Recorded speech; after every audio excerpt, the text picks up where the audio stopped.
Bonsoir à tous, bienvenue dans ce nouvel épisode de Hail, ça fait extrêmement plaisir de vous retrouver. Et je pense que ça c'est les premiers mots de vidéo qui ont été le plus dits dans l'histoire de YouTube en France.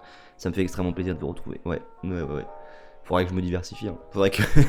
Pas très original le Mathieu. On se retrouve pour l'épisode 36, déjà 36, et à la fois, quand je regarde, je me dis, est-ce que 36 vidéos c'est beaucoup, enfin 36 formats audio c'est beaucoup, je trouve que oui, mais en réalité je pense en faire beaucoup plus, donc on continue notre petit bout de chemin, voilà, pas forcément d'idée derrière ça, mais on continue notre petit bout de chemin. J'espère que vous allez bien, que vous avez passé une bonne semaine, que justement cette semaine un peu plus courte que d'habitude, encore une fois, comme la semaine dernière, parce qu'on est le 11 novembre, donc c'est férié, ça fait plaisir, on peut faire plus de choses que d'habitude dans ces semaines.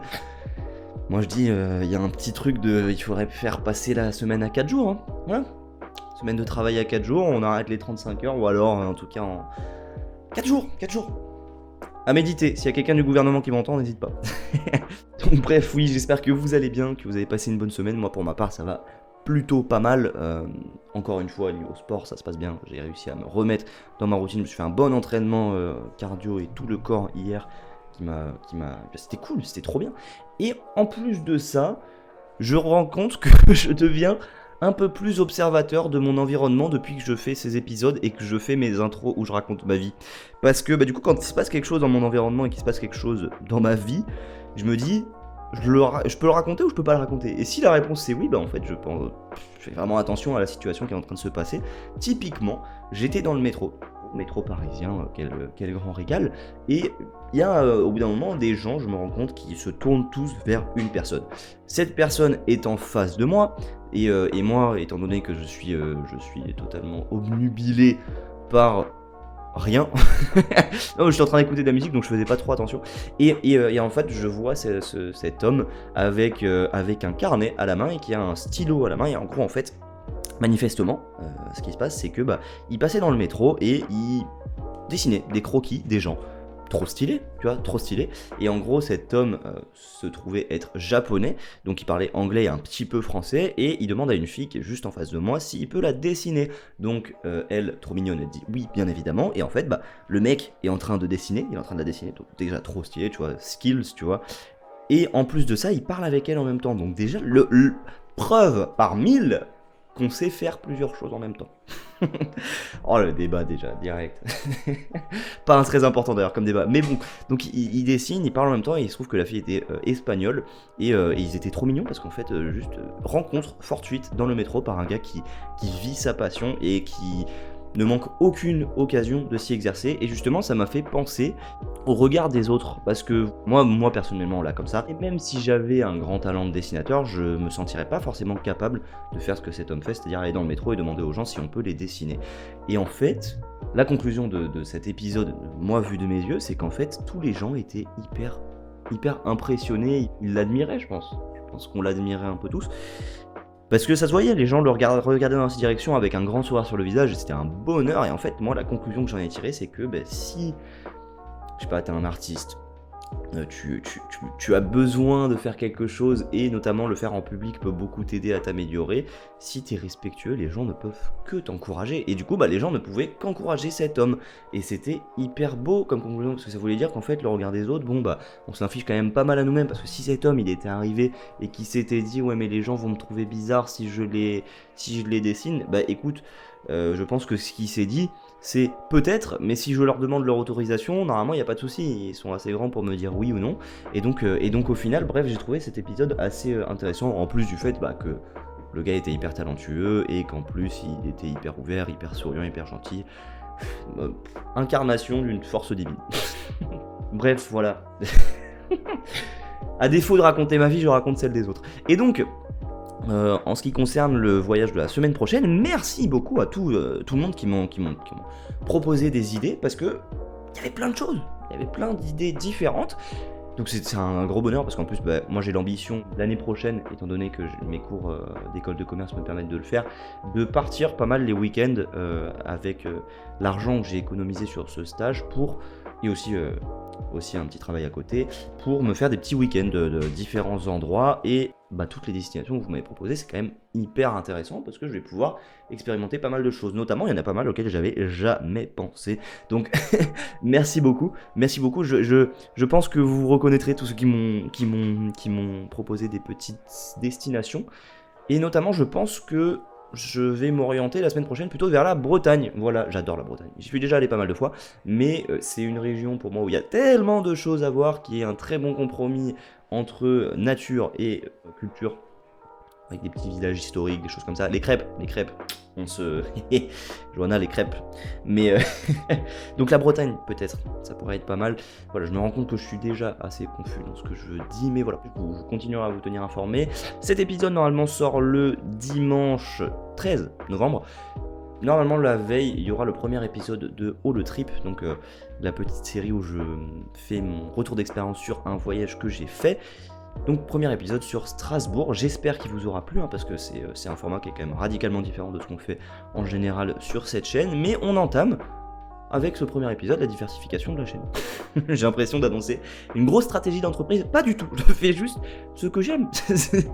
Donc non, j'espère que vous l'avez bien accueilli, qu'il vous a plu, qu'il vous a peut-être intéressé, motivé à partir seul, donner quelques petits tips pour le faire, et sur ce, je voulais continuer à vous remercier aussi sur les retours de la dernière vidéo, le retour en règle générale. C'est assez marrant parce que mine de rien, maintenant les commentaires avec lesquels j'interagis, c'est vachement plus même des discussions, et si vous voulez, si vous êtes curieux, allez regarder un peu les commentaires des dernières vidéos. Il y a vraiment des gros pavés parce qu'en fait c'est un régal, on peut se discuter tous ensemble. Il y a pas mal d'ailleurs d'idées en rapport justement à cette discussion libre, pourquoi pas des FAQ, des trucs comme ça qui sont émergés des commentaires. Sachez que tout ça, moi je le vois, on n'est pas énormément sur la chaîne, et de toute façon vous voyez que je le vois parce que j'essaye de répondre, mais on n'est pas énormément sur la chaîne, et donc c'est des idées que je note. Et oui, j'ai une petite note avec toutes les idées qui me passent par la tête, autant dire qu'il y en a pas mal. Alors elles sont bonnes, elles sont pas bonnes, c'est pas grave, mais donc tout ça c'est noté, c'est pris en compte, et vous pouvez avoir bon espoir que un jour ça arrivera, notamment le format live comme je l'ai dit à Mosby, je crois, qui nécessiterait potentiellement d'avoir un peu plus de monde sur la chaîne. En tout cas, si vous découvrez cette chaîne, bienvenue ici. J'ai parlé déjà assez longtemps, c'est une petite habitude que j'ai maintenant, donc si vous êtes là alors que en plus au début de l'épisode j'ai indiqué que vous pouviez aller sur le thread horaire directement, je vous remercie totalement. Merci beaucoup d'être resté entendre un homme inconnu raconter quelque chose qu'il a vu dans le métro. Est-ce que vraiment dans d'autres situations vous écoutez ça, tu vois? Non, à part si c'est tes potes, mais ça c'est différent. Bref, voilà, j'ai raconté ma vie comme d'habitude. À chaque fois je me demande si vraiment je vais avoir des choses à dire, et en fait oui, totalement, le type ne s'arrête jamais de parler. Sur ce, je vous souhaite un très bon épisode, et on va avoir un changement d'ambiance, évidemment. Vous ne pouvez pas vous laisser dans une histoire effrayante avec le sourire aux lèvres, ça ne marche pas. Bon épisode à vous.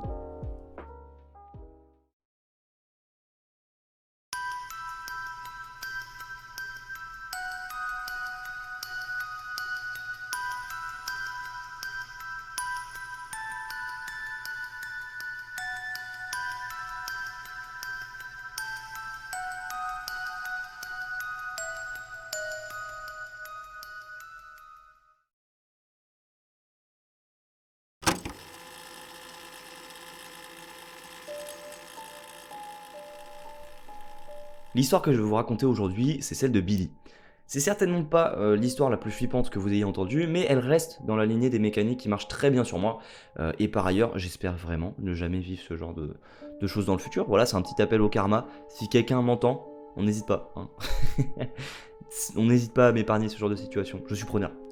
Bref, l'histoire de Billy se déroule à la fin de l'été 2007, alors qu'il a 18 ans.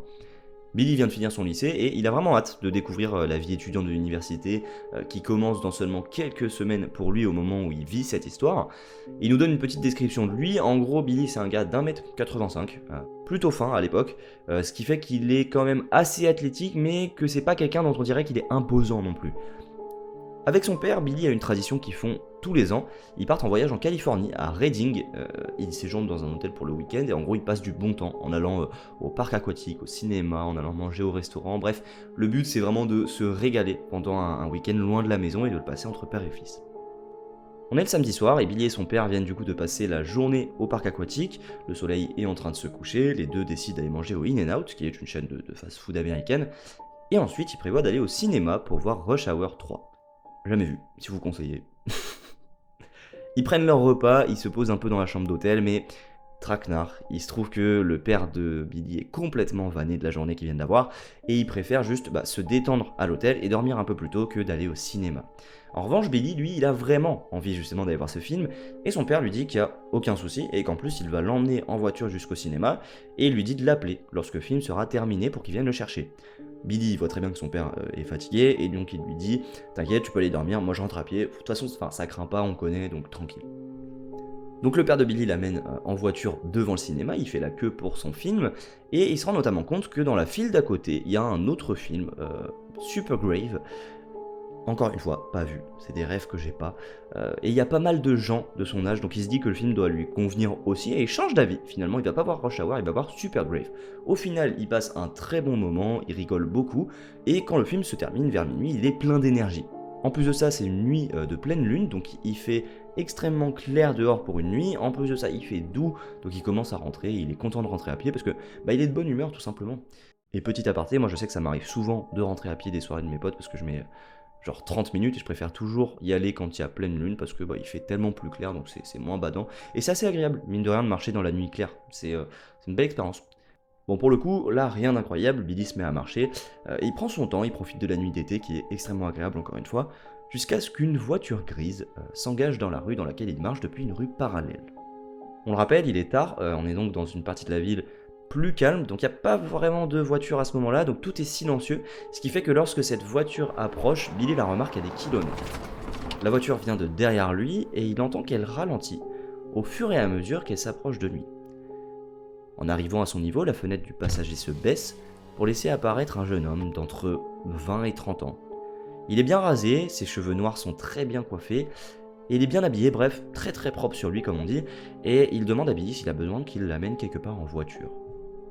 Sur le moment, Billy se dit que c'est un peu étrange, mais en réalité, c'est la réaction qu'on a tous lorsqu'une voiture s'arrête près de nous en pleine nuit, clairement. Et d'ailleurs, je me sens que ça m'est déjà arrivé justement, et j'étais vraiment en mode ah là, non, passe ton chemin, s'il te plaît, ne t'arrête pas. Et donc, au final, dans mon cas, c'était des jeunes, je sais même plus ce qu'ils voulaient, mais ils étaient cool, je crois. Donc, mais donc forcément, l'attention de Billy est un peu plus en alerte, mais en même temps. Le gars a l'air sympa, il est souriant et en plus Billy a passé une super journée, il est dans un super mood honnêtement avec la soirée qu'il a passée, donc il sourit, il lui dit non merci je vais marcher jusqu'à mon hôtel c'est gentil. Et à ce moment-là, le truc un peu bizarre qui se passe, c'est que Billy nous dit que le sourire qu'affiche cet homme semble vaciller pendant quelques instants. Et l'homme lui demande s'il en est sûr, sachant que Billy n'avait pas hésité, donc la question n'a pas vraiment lieu d'être posée, et Billy lui répond que oui, il est sûr, et que tout va bien aller pour lui, pas de soucis. L'homme hausse les épaules et il lui demande une dernière fois s'il en est certain avant de prendre un troisième refus de la part de Billy qui se remet en marche. L'homme le salue, ferme la fenêtre et la voiture démarre et Billy se dit que c'est bon, il s'est stressé un petit peu pour rien au début en tout cas. 2 minutes passent, donc quand tu marches dans la rue autant te dire très peu de temps, et Billy aperçoit une autre voiture arriver à contresens de lui. Pour comprendre la disposition de la route sur laquelle il est, en gros il y a une structure en ciment qui divise la route en deux, notamment pour éviter les demi-tours dangereux, et cette structure, elle s'interrompt que par endroits, souvent aux intersections pour laisser la possibilité aux voitures d'aller où elles le souhaitent. Mais du coup, c'est aussi à ces endroits seulement qu'il est possible de faire demi-tour. Donc pour le coup, Billy n'était pas très attentif et il n'a pas vraiment regardé où s'était dirigée la voiture qui s'est arrêtée à côté de lui, mais il se dit, c'est fort possible que ce soit la même voiture qui arrive, et qu'elle ait fait juste un demi-tour plus loin.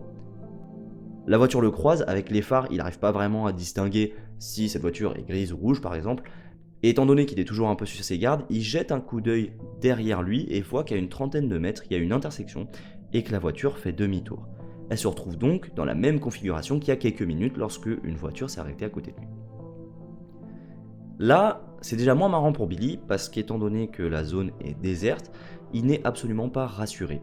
Qui plus est, il remarque qu'il s'agit manifestement de la même voiture, avec le même homme sur la place passager, et à ce moment, son cœur commence à battre un peu plus fort. En fait, il vit ce moment où on n'est pas certain que quelque chose de dangereux puisse se passer, mais on a quand même l'instinct qui dit de rester sur ses gardes. Suivant comment on le voit, c'est une phase de semi-déni ou semi-rationalisation, ça dépend des points de vue, mais c'est vraiment ce moment où, vulgairement, on a un peu le cul entre deux chaises. Billy entend de nouveau la voiture ralentir en arrivant à son niveau, mais cette fois-ci, la voiture ne s'arrête pas et elle le dépasse lentement, ce qui permet à Billy d'apercevoir par la fenêtre passager le jeune homme qui lui a demandé s'il voulait l'amener quelque part, le regarder de haut en bas alors que la voiture le dépasse lentement. Clairement à ce moment-là, ça lui fait froid dans le dos, il se met à marcher un peu plus vite, pas non plus très vite parce que même s'il flippe, il laisse le bénéfice du doute à cet homme qui n'a peut-être pas de mauvaises intentions. Encore une fois, comme je vous le disais, Billy essaye de rationaliser, il se dit que peut-être il pensait avoir oublié de lui dire quelque chose, mais qu'en fait non.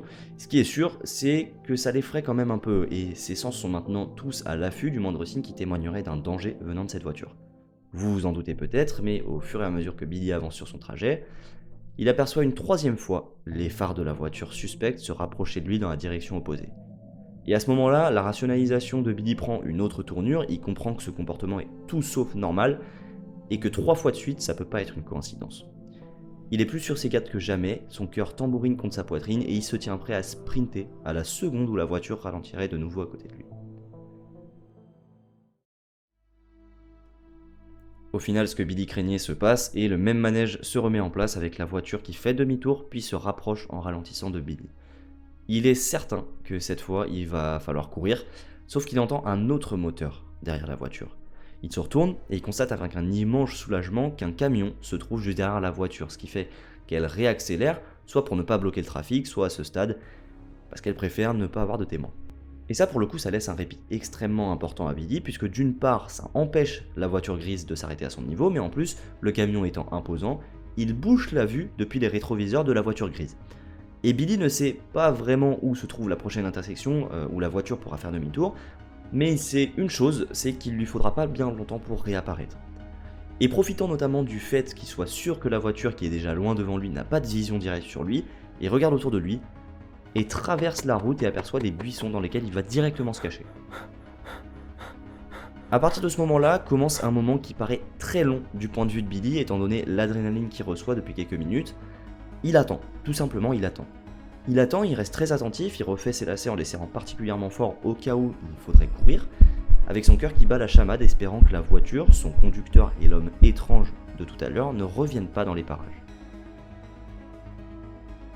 Et pourtant c'est ce qui se passe quelques minutes plus tard. Les phares réapparaissent dans la nuit claire et se rapprochent de plus en plus de la cachette de Billy. Et là, son rythme cardiaque augmente encore, puisque lui se trouve dans des buissons juste à côté d'un parking, ce qui signifie que là on est face à un test. Si la voiture tourne pour se garer au parking, c'est qu'ils savent pertinemment où il est en train de se cacher. Au fur et à mesure que la voiture se rapproche, l'estomac de Billy se serre et il nous dit qu'il ne peut pas retenir un soupir de soulagement comme dans les films finalement, en voyant la voiture conserver son allure en passant juste devant lui dans les buissons où il se trouve. En revanche, Billy ne bouge pas d'un orteil parce qu'il sait très bien ce qui va se passer. La voiture va faire demi-tour pour la 4e fois et si les personnes qui se trouvent à l'intérieur le repèrent, il donne pas cher de sa peau. Donc ce qu'il décide de faire, c'est de compter 10 minutes. Il va compter jusqu'à 600. Et si la voiture repasse dans l'autre sens et qu'il la réaperçoit, il recommencera son décompte depuis le début, tout en restant sur ses gardes et en se tenant prêt à courir s'il le faut, à la moindre raison. Et il fera ça autant de fois que nécessaire pour que la voiture parte pendant 10 minutes. Donc il se met à compter. Il compte 598, 599, 600. 10 minutes et personne aux environs. Donc prenant son courage à deux mains, il se lève de sa position inconfortable et clairement marche en direction de l'hôtel dans la peur et l'angoisse de revoir une voiture apparaître sur ce trajet. Heureusement, il n'en croise aucune. Et pour vous donner une petite idée de l'état dans lequel il est, même dans le hall de l'hôtel, lorsqu'il y arrive, alors qu'il est censé être en sécurité, Billy ne peut pas s'empêcher de regarder autour de lui. En fait, il est toujours inquiet qu'un danger se présente. Donc au final, il parvient à rejoindre sa chambre et son père se réveille à son retour, puisque il fait un petit peu de bruit en rentrant dans la chambre, ce qui donne à l'occasion à Billy de raconter à chaud ce qu'il vient de vivre. Son père se lève directement et après l'avoir écouté, il s'absente pendant quelques minutes, le temps de faire le tour du parking pour être sûr que ces personnes dans la voiture grise n'aient pas réussi à suivre son fils. Puis il revient, ferme la porte de la chambre à clé et ferme les rideaux, puis invite finalement Billy à se reposer, ce qu'il a clairement mérité, je crois qu'on peut le dire. Et rien de plus ne se passe et le père et le fils quittent l'endroit tôt le lendemain matin. On s'en doute, mais Billy tient quand même à le préciser, il est vraiment heureux de ne pas être montré dans cette voiture cette nuit-là, malgré cet homme extrêmement sympathique en apparence. Et une raison vient encore s'ajouter à ça. Très récemment, Billy a entendu qu'aux alentours de cette période, c'est-à-dire l'été 2007, à Reading, l'endroit où il était, une vague de kidnapping avait fait rage dans cette partie de la ville. Le scénario de ces kidnappings aurait été pratiquement à chaque fois le même. Les victimes se faisaient prendre après être rentrées dans la voiture d'étrangers en apparence sympathiques et amicaux.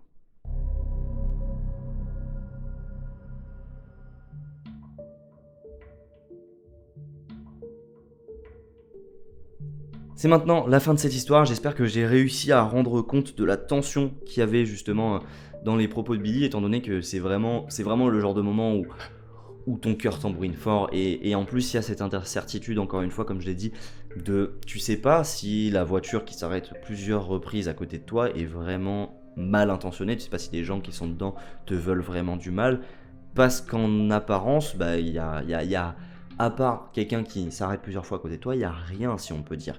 Et justement, je pense qu'il joue là-dessus, sur le fait qu'il y a quand même cette indécision, parce que tout le monde sait à ce moment-là, quand il y a une voiture qui s'arrête 4 fois à côté de toi, que probablement il y a un problème, mais par contre, tout le monde ne va pas réagir comme Billy l'a fait et se cacher directement dans un buisson. Je sais que moi, ça pourrait m'arriver de juste marcher et me dire, ouais, tranquille, il n'y a rien, tu vois. Donc effectivement, j'espère que j'ai réussi à rendre compte de cette tension, j'espère que cette histoire vous avait fait frissonner. C'est une histoire où effectivement, encore une fois, il se passe rien dans les faits, puisque Billy n'est pas blessé ni rien, mais mentalement, je pense que ça laisse une trace, et du coup t'es moins chaud de rentrer seul la nuit. Je pense que vraiment ça te fait un peu réfléchir. Et justement, ça m'a fait penser, en racontant cette histoire, à un tout petit épisode qui m'était arrivé quand je rentrais chez moi. En fait, je rentrais de chez mon meilleur pote à pied, comme je le fais toujours et comme je l'ai fait mais des milliards de fois, et encore après ce petit épisode, et j'arrive dans une ruelle qui honnêtement est pas hyper sympa, tu vois. Enfin, autant l'endroit où j'habite est pas du tout flippant, autant cette ruelle, je suis pas fan. Et c'est une ruelle où t'as qu'une seule voiture qui peut passer en même temps, et donc je marche, et je me souviens que en plus, lors de cet épisode, je m'étais mis depuis chez mon pote à là où j'étais, donc jusqu'à chez moi, à lui envoyer des snaps, des snaps en vidéo, parce que je suis lourd et que j'aime bien le spammer, ce que je ne fais plus aujourd'hui. Et en fait, au moment où je suis encore en train de parler devant mon téléphone, il y a un fourgon noir qui s'arrête juste à côté de moi. Le fourgon noir, je suis désolé, c'est le véhicule des gens mal intentionnés. Si vous avez un fourgon noir, pas de jugement. mais c'est vrai que quand même, ça inspire pas confiance. Et il y a un gars qui s'arrête juste à côté de moi, et je l'entends s'arrêter à côté de moi, et justement c'est ce moment où je me dis oh la flemme, enfin en vrai je dis la flemme, mais bon, j'ai mon cœur qui commence à battre un petit peu fort, et le mec s'arrête à côté de moi, il baisse la fenêtre, il me regarde droit dans les yeux et il me demande si j'ai vu Noémie ou Virginie, je sais plus, c'était un nom qui finissait en I. Et c'est pour ça que c'est un peu étrange, parce que d'une part, quelqu'un à 2h du matin en fourgonnette noire qui s'arrête à côté de toi et qui cherche une fille, c'est pas très courant, moi ça m'est arrivé qu'une fois, et en plus de ça, le mec m'a pas du tout dit excuse-moi mec, je cherche une fille grande, blonde, yeux bleus, qui est habillée de telle manière, est-ce que tu l'aurais vue? Non, pas du tout. Il m'a dit est-ce que tu sais où est Virginie ou Noémie? Ça dépend, comme vous préférez. Enfin, c'est bizarre comme manière, je veux dire, à quel moment moi je vais la connaître, la personne, tu vois, et même si je connaissais cette personne, j'ai pas d'informations sur elle, j'ai pas son nom de famille, et donc bah, c'est un rapport que je n'explique pas. C'est un rapport que je n'explique pas, parce que je ne comprends pas ce qu'il voulait cet homme, et en fait, je lui réponds tout simplement que non, je ne sais pas où est Virginie, je ne sais pas où est Noémie, désolé, et en gros, ensuite je reprends ma route, et le mec au final n'a rien fait du tout, c'est-à-dire qu'il a fermé sa fenêtre, et il s'est barré. Mais pourquoi c'est trop bizarre comme... Mais du coup, je me pose la question maintenant, qui d'ailleurs ne m'avait pas taraudé l'esprit autant que ça la dernière fois, pourquoi faire ça? Pourquoi? Voilà, j'espère que j'ai réussi à rendre compte de à quel point c'était un peu étrange. C'était pas forcément ultra effrayant, c'était juste étrange. Bref, je reviens à l'histoire de Billy, c'était ma petite anecdote. Et en fait, je me suis posé la question en écrivant, enfin en tout cas en traduisant cette histoire. Qu'est-ce qui t'empêche, honnêtement, qu'est-ce qui t'empêche en pleine nuit genre si t'as peur qu'une voiture s'arrête à côté de toi, de taper ton meilleur sprint si jamais justement tu entends une voiture qui s'arrête un peu lentement à côté de toi. Genre au pire, si la personne voulait vraiment juste demander son chemin, ce qui arrive d'ailleurs de moins en moins souvent puisqu'on a des GPS, on a Waze quand même, tu vois, bah au pire tu passes pour quelqu'un de flippé et puis surtout on s'en fiche, je veux dire, en pleine nuit déjà il y a personne qui te regarde, en plus la personne, bon bah au pire elle trouvera quelqu'un d'autre pour l'aider, et si jamais effectivement c'était quelqu'un de mal intentionné, bah tu tapes ton sprint et du coup tu prends la possibilité de semer cette personne. Donc en vrai, je je sais pas où je vais avec cette argumentation, mais en vrai si jamais vous êtes flippé et que et quelqu'un s'arrête à côté de vous en pleine nuit, moi j'aurais tendance à dire viens en cours, tu vois. Bon, faut pas être, encore une fois je le redis, mais faut pas être parano, mais voilà, si jamais le souci dans je sens qu'il y a un problème, parce que l'instinct a quand même un très grand rôle à jouer, et je pense que l'instinct c'est pas n'importe quoi, si jamais il y a effectivement, vous sentez qu'il y a un problème, vous sentez qu'il y a un truc chelou, n'hésitez pas à courir, hein. On y va, personne ne vous regarde, hein. Pour le coup, je comprends totalement le fait de rationaliser les premières, deuxième, troisième, peut-être même fois que la voiture passe. En revanche, 4, faut pas abuser. 4 fois, si vraiment tu passes 4 fois, c'est que tu as quelque chose de sérieux à me demander, et je ne suis pas certain que je serai d'accord pour répondre. Donc, je pense que Billy a eu totalement raison de se cacher dans ses forêts. Autre point aussi, je me dis, c'est sûrement le camion qui l'a sauvé sans le savoir, puisque sans ce camion, encore une fois, la personne aurait pu se réarrêter une troisième fois à son niveau. Et j'ai trouvé hyper impressionnant le sang-froid dont il fait preuve de se dire ok, où est-ce que je peux me cacher. Genre il regarde autour de lui et il tape un énorme sprint et va se cacher dans des buissons. Je sais pas si tout le monde a le même réflexe, donc gros GG à toi Billy pour ce move. Donc pour le coup, oui, Billy a eu un très très bon réflexe, et même le truc de compter jusqu'à 600 pour attendre, pour être certain que la personne soit vraiment partie. Et d'ailleurs, je me permets de faire une petite aparté, moi j'aurais pas compté jusqu'à 600, j'aurais compté jusqu'à 25 200, faites le calcul, c'est ce qu'il faut jusqu'à ce que le soleil se lève. et c'est très certainement ce qu'il aurait fallu pour me calmer, tout simplement. Il me dit aussi, imagine il aurait donné le nom de son hôtel. Heureusement qu'il l'a pas donné, parce que mine de rien, justement, si ces personnes étaient mal intentionnées, elles auraient très bien pu se dire, bon bah il va à son hôtel, très bien, on l'attend juste devant l'hôtel, et puis emballer ses pesées. Donc disclaimer, justement, je sais que c'est une vidéo que j'avais regardée d'une fille qui voyageait seule, parce qu'encore une fois, vous avez dû comprendre que ça m'intéressait un peu cette thématique, mais en gros qui disait ne jamais donner l'endroit où on réside, l'endroit où on dort à un inconnu, notamment quand on est une fille, parce que on a forcément plus tendance à se faire accoster par des personnes quand on est une fille, très souvent par des hommes, hein, voilà, pas de généralisation, mais en règle générale, faut pas donner l'endroit où on réside, parce que c'est ta safe place, normalement, c'est ta safe place, donc autant vraiment bien la garder. Donc petit disclaimer, si jamais vous voyagez seul ou même que vous rentrez quelque part, ne dites pas où vous allez. Ça, c'est une meilleure idée, je pense. Bref, pour moi, cette histoire est 100% vraie. Je sais pas s'il faut que j'explique pourquoi. En tout cas, c'est plus une intuition et l'absence d'incohérence vraiment de cette histoire qui me fait dire qu'elle est non fictive. Et ça me rassure pas tellement parce qu'on n'est pas fan des kidnappings et des gens qui s'en prennent à d'autres gens. Voilà, vivons dans un monde où tout le monde est gentil, tout le monde est mignon. Moi, je pense que si tout le monde était comme ça, objectivement, le monde ne tournerait pas. Tiens, on peut avoir cette question, tu vois, on pourrait avoir ce débat.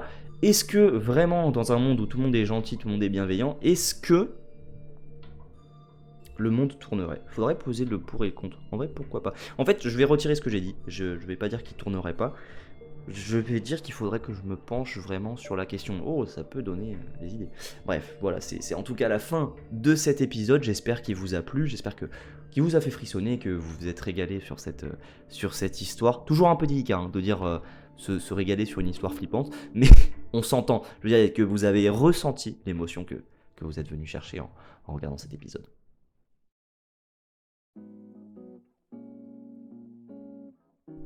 C'est maintenant la fin de cet épisode de Hail. Merci beaucoup de l'avoir écouté, merci beaucoup d'être là et potentiellement de me soutenir. Ça me fait beaucoup trop chaud au cœur, je le dis à chaque fois et je dis à chaque fois que je vais le dire à chaque fois, mais vous vous rendez compte que c'est un cercle infini. Mais en gros, merci beaucoup, ça fait extrêmement chaud au cœur, notamment, encore une fois, il y a vraiment des grosses interactions qui se sont faites dans l'espace commentaire ces derniers jours et c'est un réel bonheur. Profitons-en encore une fois tant qu'on n'est pas énormément sur la chaîne, si on peut dire, hein, évidemment à l'échelle de YouTube, parce qu'en réalité, rassembler 800 personnes dans une salle, je l'ai jamais fait. Donc en tout cas, merci beaucoup, merci à tous ceux qui me laissent des petits retours, parce que ça m'aide énormément, justement. N'hésitez pas à me faire vos retours sur ce format, à me dire ce qui vous plaît, ce qui vous plaît pas. Ça veut pas dire que je prendrai tout en compte, je suis totalement transparent avec vous, mais s'il y a finalement des retours qui vont dans le sens de ce que j'aimerais pour cette chaîne, ça peut être extrêmement intéressant pour moi, donc n'hésitez pas, dans tous les cas, je vous répondrai avec bienveillance, et ça me fait extrêmement plaisir d'interagir avec vous, donc même si vous voulez faire un petit coucou, hein, comme d'habitude, n'hésitez pas à vous manifester, et bienvenue à tous ceux qui ont rejoint la chaîne sur cet épisode, ça me fait extrêmement plaisir de vous compter parmi nous, j'espère que vous avez aimé cet épisode et qui vous a donné envie potentiellement d'aller en regarder d'autres, et allez, petit en gros résumé de ce que vous pourriez trouver sur cette chaîne dans les prochaines semaines, prochains mois. Des épisodes tournés vers le voyage, plutôt sur le voyage seul, parce que c'est quelque chose qui m'intéresse énormément et que j'ai beaucoup envie de faire. Notamment aussi des formats un peu plus documentaires, potentiellement dans le futur des formats live, si vraiment je suis à l'aise de parler de manière extrêmement librement sur un live, parce que mine de rien c'est quelque chose, animer un live qui est vraiment très difficile, je pense, parce que ça nécessite de tout le temps parler, papoter, et là vous vous dites, mais ça va, tu fais ça à chaque intro, oui c'est vrai, mais si jamais j'ai un blanc, si j'ai un moment où je me coupe et où j'ai entre guillemets oublié ce que je voulais dire, je m'arrête, je coupe le micro, je reviens, et au montage ça fait une petite transition toute sympa. Là en live c'est pas la même. En revanche, le point extrêmement positif du live, c'est que pour l'amélioration à la prise de parole, c'est le best, je pense. Je pense que c'est vraiment le best, et ça m'intéresserait de ouf de faire un peu des lives, des trucs comme ça. Je sais qu'en plus, c'est beaucoup la période, avec Twitch qui prend beaucoup d'ampleur ces derniers temps. Mais voilà, Twitch typiquement, pour, je pense, ne pas te décourager devant le fait qu'il y a 0 ou 1 ou 2 viewers devant ton live, c'est mieux potentiellement de commencer à construire un peu un truc à côté pour ensuite donner un rendez-vous sur Twitch. Donc le jour où on sera un petit peu plus grand, et honnêtement j'en ai aucune idée de si ça arrivera ou pas, parce que comme je l'ai dit à la base, ce projet, évidemment ça fait plaisir s'il y a des gens qui le regardent, et c'est un bonheur, justement, ça me motive énormément d'avoir des retours, d'avoir des personnes qui me soutiennent, mais aussi un des buts, c'est moi d'entasser des moments des souvenirs, des moments de ma vie, des trucs comme ça, et aussi de m'améliorer encore une fois la prise de parole, 20e fois que je le dis. Mais voilà, donc le format live, je sais plus où j'allais, le format live pourrait être très intéressant, et je pense que ça arrivera un moment. Sur ce, merci encore une fois, voilà, je le redis, mais merci encore une fois d'avoir regardé cet épisode. N'hésitez pas, il y a la playlist Red Horror Audio qui existe sur cette chaîne, et j'espère que vous allez passer un bon week-end. Normalement, voilà, je fais un petit disclaimer, je répondrai peut-être pas énormément aux commentaires s'il y en a ce week-end, étant donné que je suis en week-end avec des potes, donc je serai peut-être pas trop tourné sur mon ordi pendant cette période. En revanche, je prendrai totalement le temps de les lire dimanche après-midi, donc n'hésitez pas à m'en laisser, ça me fait dimanche après-midi ou lundi matin, donc n'hésitez pas à m'en laisser, ça me fera dans tous les cas extrêmement plaisir, et sachez que c'est réel, c'est vraiment important niveau motivation, c'est juste trop gratifiant. Sur ces belles paroles, je vous laisse et je vous souhaite une très bonne fin de week-end, et dans la semaine pour un prochain épisode.